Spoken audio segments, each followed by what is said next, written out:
Есть компании, которые, да, которые эксплуатируют кадетов. За вами бегать никто не будет. Кадетов гнобят, занимаются буллингом.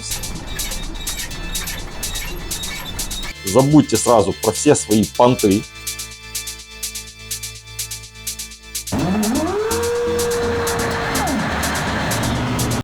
Кадеты. Друзья, наверное, наиболее часто задаваемый вопрос во время моих стримов на моих различных платформах — это рассказать, подсказать про кадетскую программу и вообще, в принципе, про кадетов, чем они занимаются на борту судна, как лучше собирать им чемодан в первый рейс, дать каких-то несколько советов для первого контракта. Людям, которые собираются связать свою жизнь с морем, очень интересно, что их ждет в перспективе. А также интересно их родителям, потому что очень часто в личные сообщения пишут именно родители. Я уже как-то делал видео про кадетскую программу на торговом флоте, там, где я перечислял адреса, условия различных судоходных компаний. Ссылочка у меня над головой. Сегодня видео будет не об этом. Сегодня я буду именно пояснять про кадетскую программу. А также мы выйдем с кадетом, который у нас сейчас на борту судна есть. Мы с ним выйдем на палубу, проведем какую-то экскурсию, ходим на мостик и там с ним побеседуем. У нас сейчас на борту 3 кадета. Один в машинном отделении, один на палубе, один электромеханический кадет. С вами капитан Максим, друзья. Вы на канале Максмастер. Сегодня мы говорим про кадетов, про кадетскую программу, про те советы, которые я хочу дать кадетам, когда они едут в свой первый рейс или во второй рейс. Ну, в общем, усаживайтесь поудобнее, давайте будем начинать. Поехали!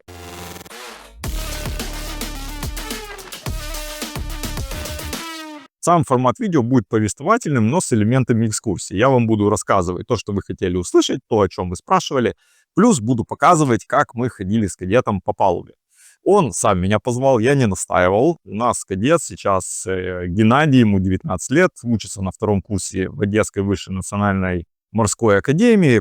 Та именно академия, которую я заканчивал. И в рамках кадетской программы, которая у нас предусмотрена на борту судна, он должен сдавать так называемые ассессменты.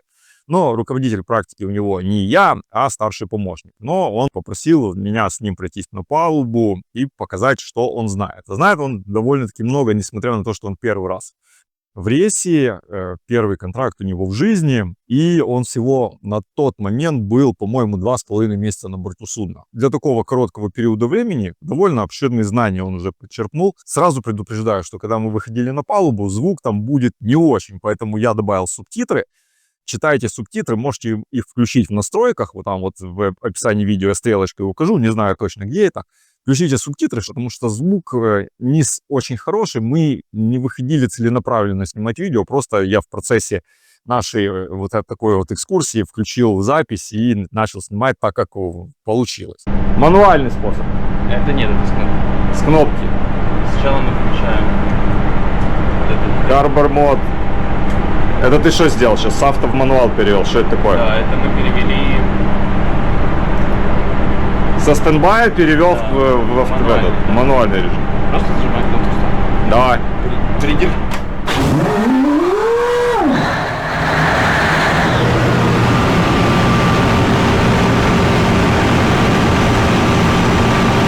И надо продавить сверху вот туда. Дави и придержи, да, чтобы он запустился. Пока, да, не раскрутится.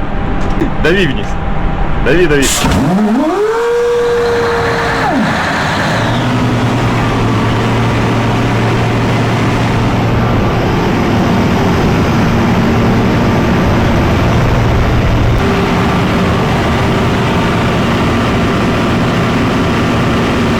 Ну, давай.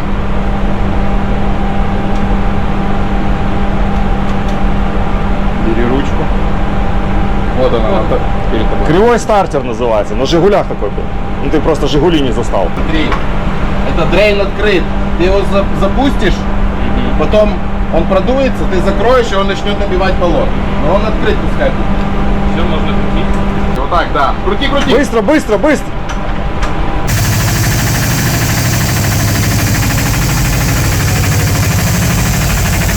Друзья, мой контракт скоро подходит к концу. И, к сожалению, меня ждет не совсем приятная процедура, которую периодически проходят все моряки. Это обязательное обновление документов. К счастью, я узнал, что есть компания, которая специализируется на помощи морякам в оформлении, подготовке и подаче таких документов. И чтобы вы не попали в такую же ситуацию, как я хочу порекомендовать вам сервис с очень хорошей репутацией. Ребята сэкономят вам очень много времени, денег и, что очень немаловажно, нервов, которые так важны в наше неспокойное время. С вами будут согласованы все нюансы и интересующие вас вопросы. У ребят есть офисы в разных городах, но также вы можете оформить заявку и онлайн. Вы сможете как оформить новые документы с нуля, так и сделать их обновление. При необходимости вам даже смогут подсказать, где и как лучше всего пройти медкомиссию. Вам могут помочь сделать медкомиссию для обновления морских документов на основании действующей вашей европейской медкомиссии. Если нужна верификация документов, то они сделают за вас и верификацию. Свяжитесь с ними сегодня, используя эти контакты, и позвольте профессионалам решать ваши проблемы, пока вы наслаждаетесь законным отдыхом с семьей или с друзьями. А моряки прекрасно знают, что времени в отпуске всегда недостаточно. Тратьте время с умом. Сразу начну с советов кадетам, о которых они постоянно просят, а также просят их родители. Первое. Вы должны понимать, что когда вы приезжаете на борт судна, это замкнутое пространство со своей иерархией. Здесь есть старшие офицеры, старший комсостав, младший комсостав, а также рядовой состав. Поэтому очень важна субординация, потому что субординация ведет к порядку на борту судна. Даже несмотря на то, что если вы, допустим, вы кадет, вам 30 лет, или вы матрос, вам там тоже 40 лет, вы приезжаете, и ваш непосредственный начальник, старший помощник, или второй механик, или старший механик, или капитан на 10, на 5 лет младше вас, вы никогда не должны тыкать. Это для вас должно быть понятно изначально, потому что он ваш начальник, несмотря на то, что он даже младше. Я очень много раз встречал на судах, когда приезжает, допустим, кадет и начинает старпому тыкать. Так нельзя делать. Это субординация. Субординация важна на борту судна. Если вы начнете тыкать сразу человеку, ему это не понравится, у вас могут быть проблемы в течение всего контракта. Вы уважительно сначала к своему начальнику обратитесь. Если он скажет «давай на ты», то это уже будет совсем другая история. Но изначально всегда проявляйте уважение. И сразу выключайте все понты, которыми вы, может быть, пользовались, когда были на берегу. То же самое, кстати, касается и комсостава. Если на борту судна они могут как-то распальцовкой там козырять, да, что вот я тут такой крутой, я начальник, я старший помощник, старший механик, капитан, гоняю всех. Но это люди с проблемами с завышенным ЧСВ, да, чувство собственного величия. И они могут так себя проявлять на борту судна по отношению к своим подчиненным. Я это не поддерживаю и считаю, что какой человек на берегу, такой он и должен быть на борту судна. Поэтому советую вам, если вы понты какие-то кидаете на берегу, да, то забудьте про них на борту судна. А почему тот фонарь белый, а этот фонарь красный? Потому что это аварийный. Аварийное что? Аварийный, он работает от аварийного дизель-генератора. Аварийное освещение, да? Аварийное освещение. Работает от АДГ, даже в случае блокаута. Да. Хорошо. А где включается аварийное освещение на Lifebot? Идемте.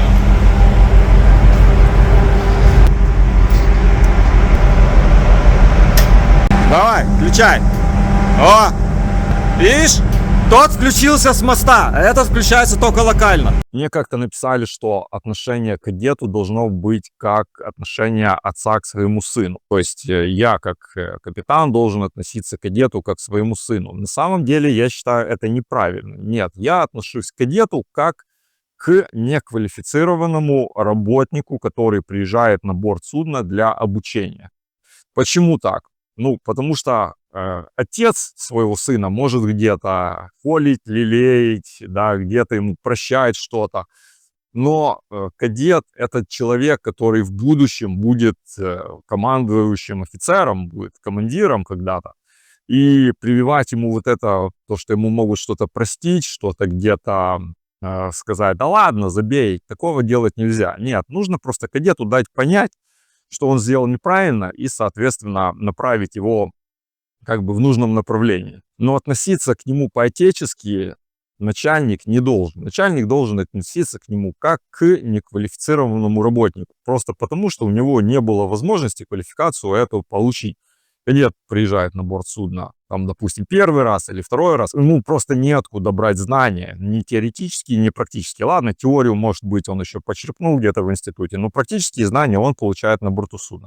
Поэтому сразу требовать от него многого нельзя. Но и как бы, если он забивает на свое обучение, если ему это неинтересно, вы должны понимать, что за вами на борту судна никто бегать не будет. Тут у каждого члена экипажа есть круг своих обязанностей, есть список своих обязанностей, которые он должен выполнять.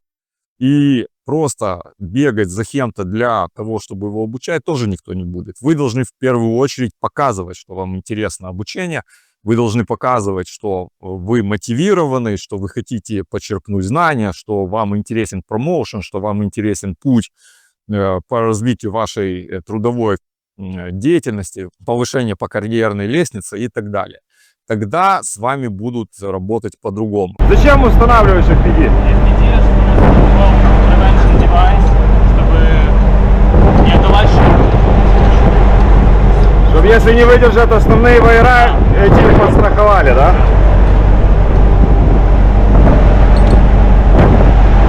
Тут должен быть, кстати, даже какой-то вес. 6,5 тонн.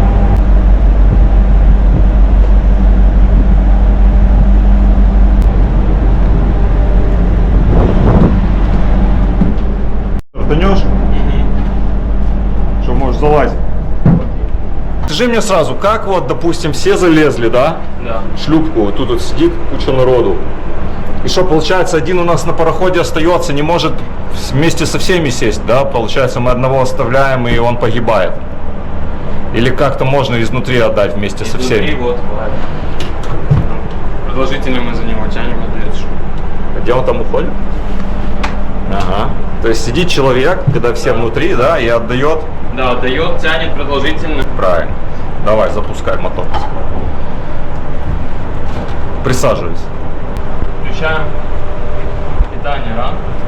Ну да, питание, зажигание. Удерживаем кнопку старт.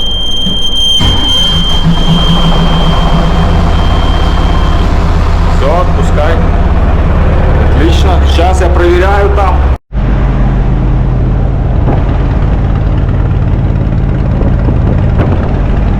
Покрути штурвалом.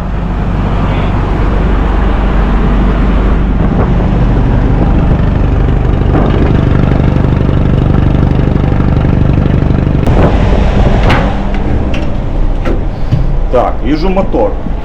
Красненький. Как на Феррари. Ну давай, рассказывай. Мы берем. Кривой стартер. У тебя сегодня день кривых стартеров. Поднять вот этот пин. Ага. Да, отлично. О. Дверку открой, чтобы она тебе не мешала. Там ее специально выпилили. Вот там, у тебя под ногами. Да. Для рук.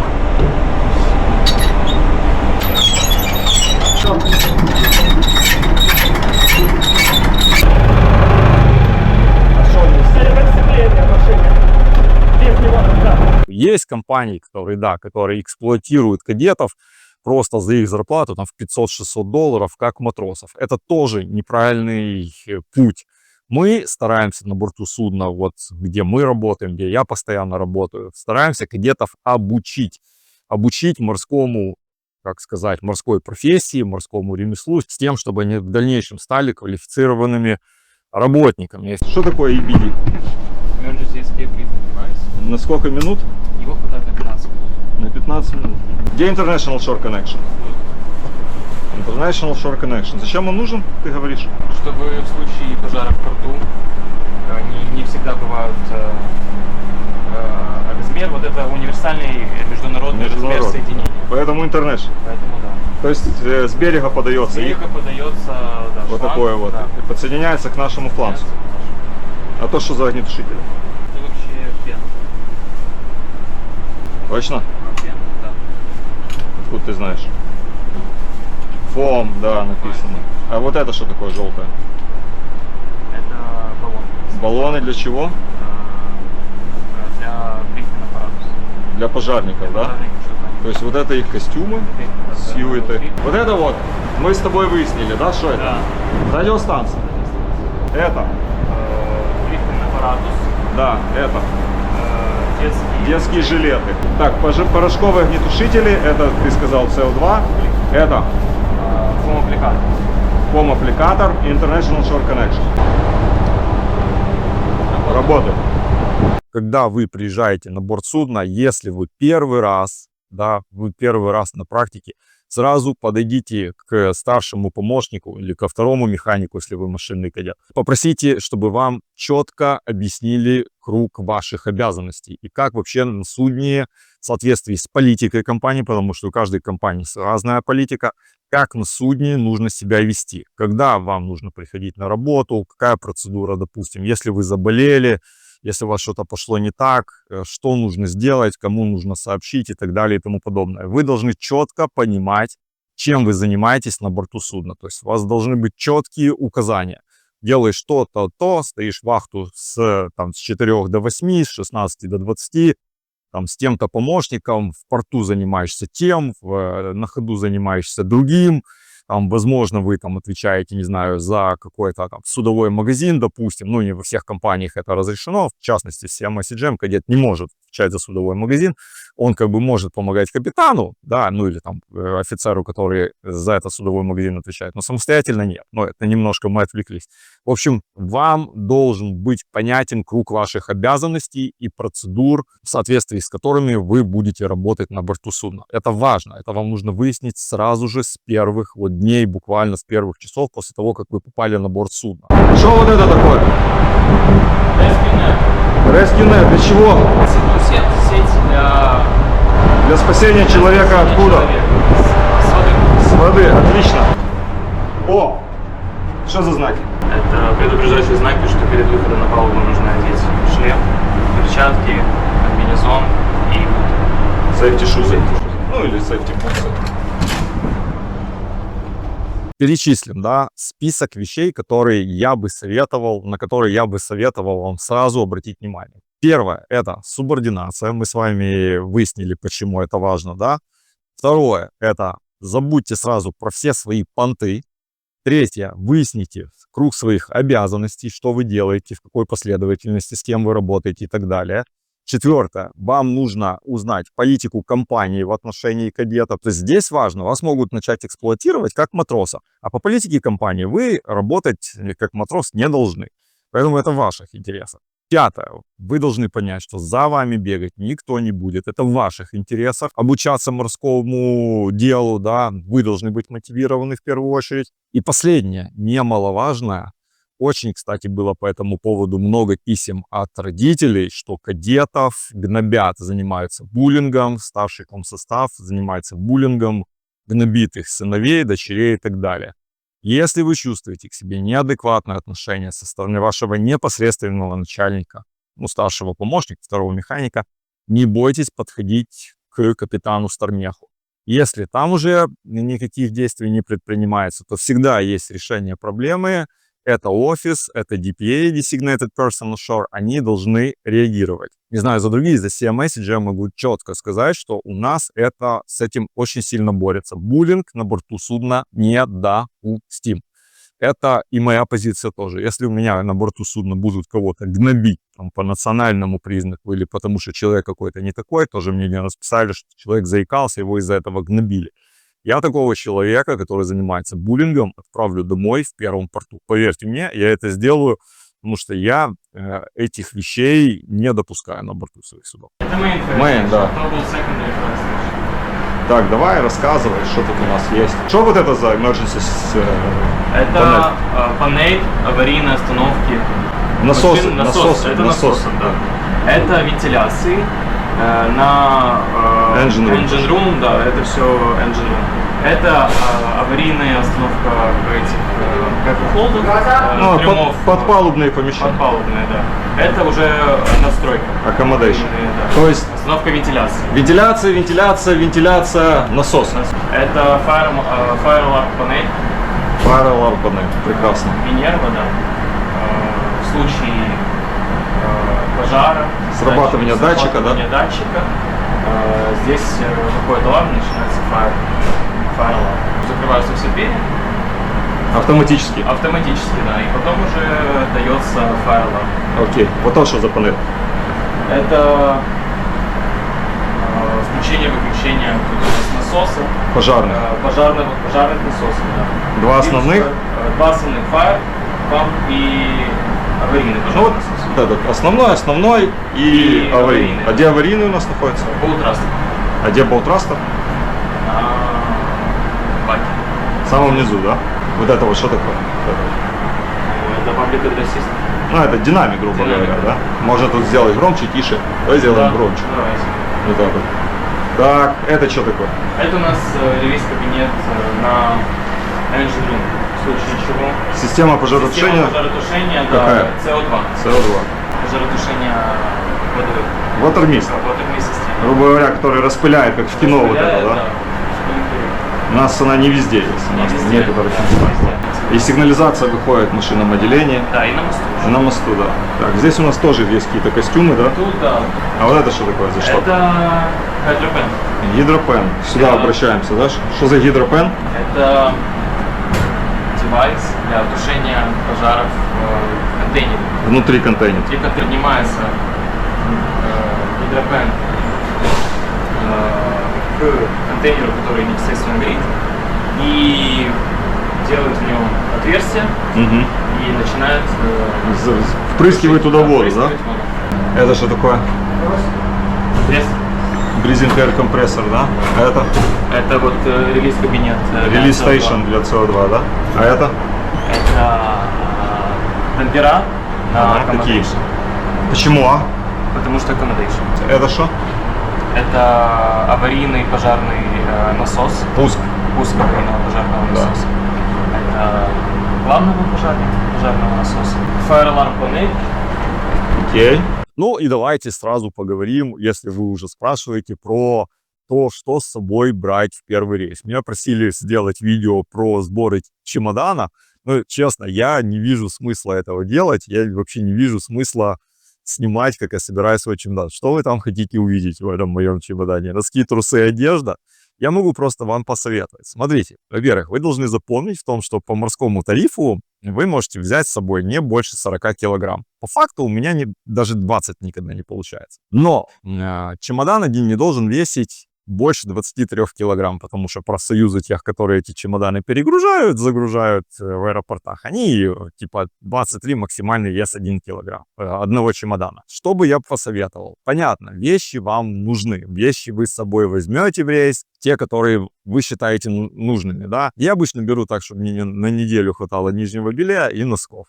Там уже футболки, рубашки на ваше усмотрение. Я беру свою форму, да, морскую, униформу, потому что я как представитель компании считаю, что капитан должен выглядеть во время маневров как капитан, а не как какой-то, не знаю, непонятно кто. Поэтому я беру две рубашки, одну темную, другую светлую. Все же был вопрос, почему вы в разных рубашках? Ну, я в разных рубашках, ну, какая чистая, то я и надеваю. И на ваше усмотрение дальше. Свои увлечения можете взять. Очень важный момент – это документы. Документы должны быть собраны в соответствии с чек-листом, если он есть у вашей компании. То есть паспорт такой-то, удостоверение личности моряка, сертификаты в соответствии с вашей должностью, желтая лихорадка, морская медицинская комиссия, да, еще какие-то дополнительные документы. Все зависит от вашей компании, где вы работаете. У всех разные требования, но тем не менее, все документы должны быть у вас в одном месте, и они должны быть в ручной кладе. Не ложите документы в чемодан, потому что чемоданы имеют свойство очень часто не долетать до финального места назначения. Они где-то посередине в промежуточном транзитном аэропорту могут потеряться, вот, и вы прилетите без документов. Этого допускать нельзя. Берите документы с собой в ручную кладь. Тот рюкзак, который вы берете с собой в самолет, в котором не должно быть запрещенных предметов, да, туда ложите документы, чтобы они всегда были с вами. Советую тоже с собой взять кэша, ну, наличных. Советую тоже с собой взять какую-то сумму наличных, хотя бы долларов 200-250, чтобы у вас были на мелкие расходы, потому что вы можете прилететь в место назначения, да, в аэропорт, назначения, а судно будет задерживаться. У вас, если нет карточки, то хотя бы чтобы были наличные. Тем более не везде карточками можно рассчитываться, да. Несмотря на то, что мы живем в 2025 году, то карточки не везде принимают. Но зато кэш, наличные ходят везде. Просто нужно найти будет обменный пункт. Поэтому, еще раз, давайте подытожим. Документы все по чек-листу, все с собой, вручную кладь в самолет. Желательно деньги, хотя бы долларов 200-250. Запрещенные предметы промониторьте в страну, куда вы летите. Допустим, если это Египет, там запрещены, например, дроны. У меня есть один знакомый, который списывался в Египте, у него был дрон, и его приняли местные таможенники, посадили прямо в тюрьму из-за того, что у него был дрон. Он не знал, что там нельзя провозить, поэтому промониторьте правила той страны, куда вы летите. Допустим, Сингапур, нельзя там много сигарет, либо их нужно декларировать. Алкоголь тоже, можно, не можно, айкосы.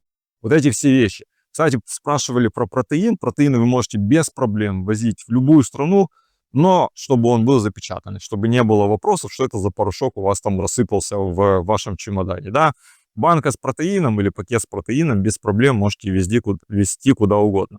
Если вы везете с собой лекарства, если они у вас прописаны по здоровью, да, какая-то у вас, не знаю, проблема, ну, либо просто поддержание здоровья в хорошем состоянии, есть лекарства, какие-то специфические, на них должен быть рецепт. Желательно, чтобы этот рецепт был переведен на английский язык. Но сейчас есть онлайн-переводчики, и даже в аэропорту вы можете просто им воспользоваться и перевести на язык той страны, куда вы прилетели. Но если у вас есть специфические лекарства, которые особенно наркосодержащие, на них обязательно должен быть рецепт. Это первое. И второе, когда вы прилетаете на борт судна, вы должны сообщить о наличии таких лекарств капитану. Капитан, возможно, заберет их себе в сейф, потому что все наркосодержащие средства на борту судна должны храниться у капитана в сейфе. Вот, не забудьте рецепт, обязательно. Даже те лекарства, которые могут вам показаться несущественными, да, которые разрешены в свободном обороте в вашей стране, та же ношпа, которая продается в наших аптеках свободно, она в некоторых странах запрещена, потому что там есть компоненты, которые в некоторых странах отпускаются только по рецепту. Узнавайте эти нюансы, возможно, вам даже подскажет офис. Запросите у офиса, какие можно, какие нельзя и так далее. Грамотные офисы, они вам дадут список, чего можно, чего нельзя, советы какие-то и так далее. Как называется вот этот вот экранчик? ECDIS. Как расшифровывается? Electronic Chart Display Information System. Хорошо, у нас какой ECDIS? У нас Кто производитель? Sperry Marine. Sperry Marine. Сколько ECDIS на борту? 3 ECDIS. Хорошо, откуда он берет позицию, этот ECDIS? GPS. Где GPS? Что такое GPS? Как расшифровывать? Global Positioning System, да? А еще есть у нас где-то GPS? Вот это GPS и GPS есть еще. AIS. Что такое AIS? Automatic Identification System. Да. Зачем оно нужно? Показывает другим судам наш статус. А еще куда выводят эту информацию? Из судовых приборов. Куда информацию выводят? На радар на ECDIS. На радар, если ты активируешь, да, там есть Да, AIS. Priority. AIS Priority, а еще на ECDIS, правильно? Да. Вот на ECDIS, а что у нас тут, кто у нас есть? А ну посмотри его статус. Шандонг Сингуо, очень легкое название. Видишь, тут даже есть AIS Info. Можно посмотреть. Куда идет он? Куда он идет? Его... Сингапур идет, да? Дальше, что там за телефон такой? ПВ. Что это такое? Квадратный экран какой-то синий. Радар. Радар. Радар какой? X-Band. Хорошо, а какие бывают? X-Band и S-Band. Хорошо. А чем отличается? X, отличается частотой работы, длиной волны. У этого какая длина волны? У X-Band 3 см волна, у S-Band 10. У SART 9 Гц. Что за SART? Search and Rescue Transponder. Где находится? С каждого крыла. Это же такое, вот черное. Вот это, да, с круглой штучкой. Это Boat Raster. Что за болтрастер? Что за слово такое? Регулирующее носовое устройство. О, нормально. То есть под руль. Что вот это за ручка черная? Телеграф. Зачем он нужен? Оперировать двигатель. А где еще телеграф есть? В машине. В машине. Это что такое? Тоже УКВ? Да. Ага. А чем оно от того УКВ отличается? То не имеет DAC О, видишь, это значит с DSC, да? Это здесь. А что такое DSC? Digital Selective Call. А как на понятном языке? Цифровой избирательный язык. Цифр. То есть, ну хорошо. Операционное отличие в чем? В чем DSC здесь и без DSC? Ну, здесь мы можем вызвать конкретно судно или станцию. Ага, а без DSC нельзя. Без DSC. То есть ты можешь тут параметры указать, какие тебе нужны, Да, да? да, его MSI. MMSI. Не MSI. MSI это фирма, которая ноутбуки делает. BNVAS. BNVAS. А что он не видно, что он включен? Как расшифровывается? Bridge. Вот, ну, Watch, Alarm System. Прекрасно. Зачем нужна? Что за монитор? AMS. AMS. Как расшифровывается? Alarm Monitoring System. Alarm Monitoring System. Что у нас в данный момент показано на Alarm Monitoring System? Power Plant. Power Plant, это, я знаю, что ты по-английски умеешь читать. Что вот это такое на схеме? Генератор. Генераторы. Это те генераторы, которые у нас введены в эксплуатацию сейчас. Сколько штук введено в эксплуатацию? 2. 2. Третий, четвертый, правильно? Да. Ясненько. Так, переходим сюда. Ну, это кнопки включения-выключения насосов пожарных. Пожарных. Где аварийный? Аварийный. Где аварийный? Вот это, emergency По fire участку. pump. Не, я имею в виду кнопка запуска. Да. Вот это что за панель? Минерва. Fire alarm панель. Тоже, что и в Netflix Station. Что вот это вот буквы SOC какой-то? Speed overground. Speed overground. Что за speed overground? Скорость относительно Земли. Относительно как Земли. А вот это что такое? Это скорость относительно воды. Воды. А почему они разные? Потому что оно считает нашу скорость как по логу, получается. Нет, оно вот это вот считает нашу скорость, принимая во внимание течение. Течение, да. Потому что есть еще течение, поэтому они разные. Да. Сейчас, если у нас вот эта скорость больше этой, у нас течение против нас или с нами? Ну, плюс-минус приблизительно. Если скорость относительно воды больше. Против, ну, течение против нас, да? То есть она набегающая, поэтому скорость больше. Это что такое? Это эхосаундер. Эхо саунда. А это? Тоже эхосаундер. Что за эхо саундер? Я не знаю, я по-английски не разговариваю. Что это такое? Эхолот. Эхолот. Эхолот. Тоже непонятно. Что, основная задача эхолот? Основная задача — измерение глубин. Измерение глубины. Посылание Где? Эхосигнал под килем. Под килем. А что их два? Этот у нас на кормовой, этот у нас на носовой. То есть два эхо саундера, да?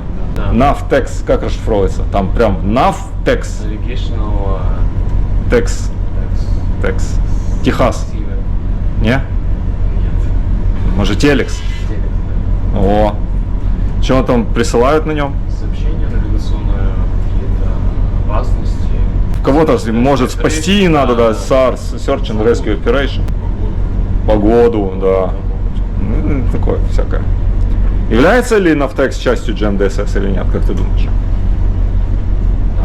А что такое GMDSS? Global Marine Distress Safety System. Или Maritime? Global Maritime Distress and Safety System. Хорошо, пошли дальше. Это кто? Инмерсат. Ну, это все ты уже знаешь. Молодец, Яна. Давай опять. Все, закрыли. Вопрос? Вот такие вот дела. Вот что я хотел сказать вам за кадетскую программу. Если есть у вас вопросы, друзья, если есть какие-то комментарии, может, есть какие-то свои истории, не стесняйтесь, напишите об этом в комментариях. А с вами был капитан Максим. Это был рассказ мой и советы по поводу кадетской программы и кадетов в частности. Вы были на канале Макс Мастер. Спасибо вам за внимание. Я на связи.